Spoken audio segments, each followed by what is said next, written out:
पहले जंगलों में शिकार हुआ करता था और आज जंगलों का शिकार हो रहा है। जी हाँ साथियों, मैं बात कर रहा हूँ छत्तीसगढ़ के हसदेव अरण्य जंगल की।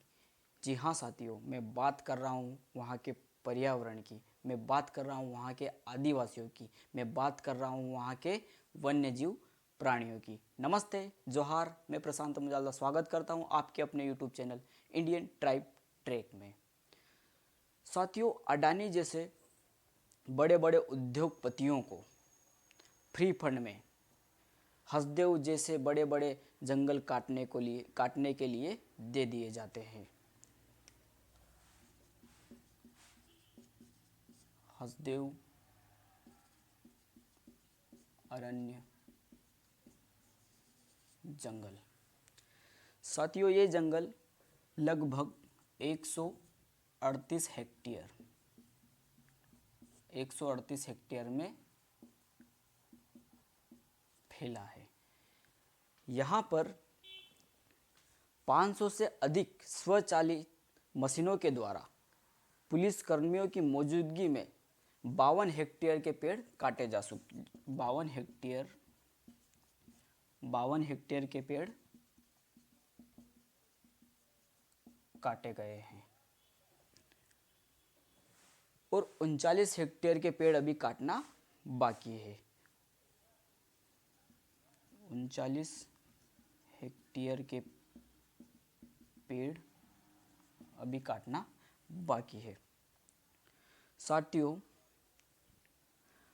हसदेव जंगल, वहाँ के जो आदिवासी लोग हैं वो संघर्ष कर रहे हैं, उसको बचाने के लिए आंदोलन कर रहे हैं, धरने दे रहे हैं, ज्ञापन दे रहे हैं, परंतु वहाँ की सरकार, मौजूदा सरकार क्या कर रही है, उनको गिरफ्तार किया जा रहा है और गिरफ्तारी के बाद में घर वालों को ये भी नहीं बताया जा रहा है कि कहाँ पर उनको रखा है। साथियों, ये हमारे देश के लिए बड़े दुर्भाग्य का विषय है।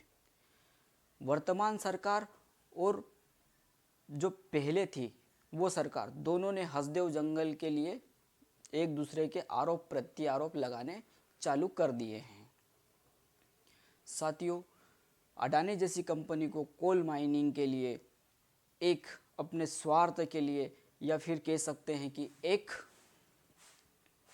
खुद के व्यक्तिगत फायदे के लिए या फिर सरकार के फायदे के लिए, मुझे नहीं लगता कि सरकार का उसमें ज़्यादा फ़ायदा है। वहाँ एक व्यक्ति का ही फायदा हो रहा है, उसके लिए हजारों पेड़ों की कटाई शुरू कर दी जाती है और वहाँ के वन्य जीव प्राणी, वहाँ के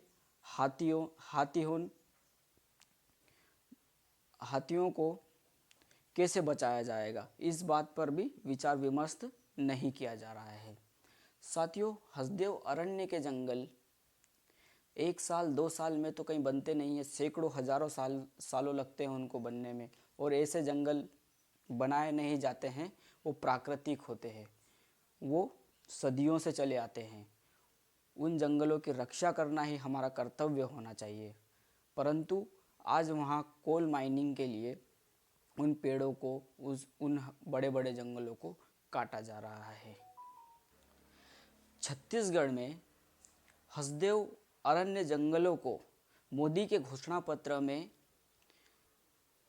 धोखा बताया गया था और आज वहाँ की सरकार बदलने के बाद में दुगनी तेजी से पेड़ों की कटाई होना चालू हो गई है।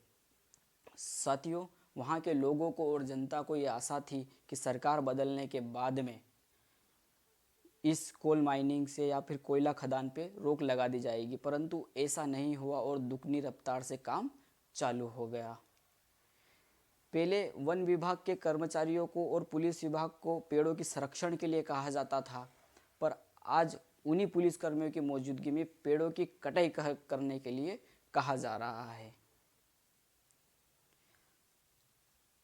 साथियों, सुप्रीम कोर्ट में हसदेव अरण्य जंगल को या फिर हसदेव अरण्य जंगल में कोयला खनन को जिस सरकार ने गैर जिम्मेदारी बताया था, आज उसी सरकार की मौजूदगी में, उसी सरकार के आदिवासी मुख्यमंत्री होने के बावजूद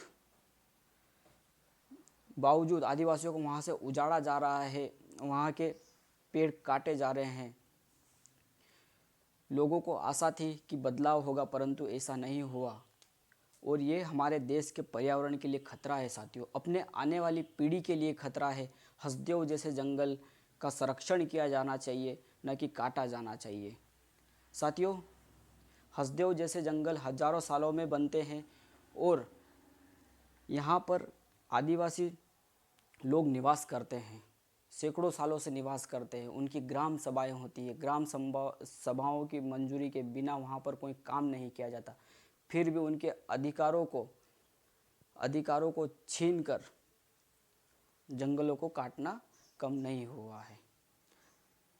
साथियों, बस अपनी बात को मैं यहीं विराम दूंगा। आपका दिन शुभ हो। सभी को जोहार।